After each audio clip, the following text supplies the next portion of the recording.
La création du commandement de théâtre chinois pour organiser des capacités opérationnelles conjointes a permis de faire connaître le plan général de la réforme militaire.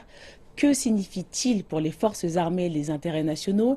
Jusqu'à quelle distance des côtes chinois ces centres de commandement sont-ils valides et que reste-t-il à faire par l'armée populaire de libération? Réponse en images.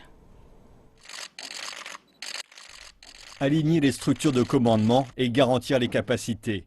L'APL remplace les 7 commandements régionaux par 5 commandements de théâtre. Ceci afin de rendre l'armée plus efficace en cas de conflit. La dernière réforme a séparé les commandements militaires lors de la victoire d'une guerre de l'administration.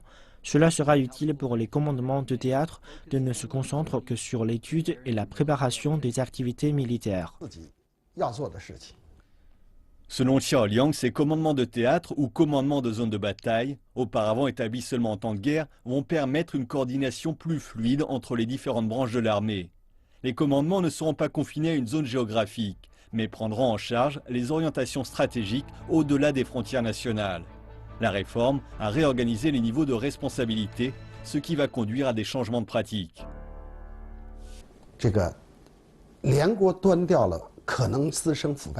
La réforme a drastiquement modifié le terreau de la corruption dans l'armée, qui était profondément implanté et entrelacé.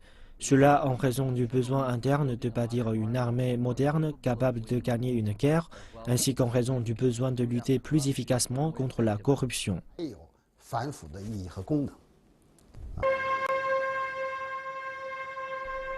La réforme vise donc à gagner une guerre, mais pour de nombreux experts, cela ne vise aucune cible en particulier, car les menaces à la sécurité viennent de toutes les directions. Restructurer l'armée peut être comparé à l'ouverture de la cage pour changer les oiseaux.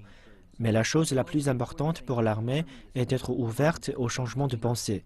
Aussi longtemps que nous ne changeons pas les concepts, les réformes ne changeront que le format, mais n'apporteront pas de résultats. L'objectif est donc ambitieux et les défis nombreux.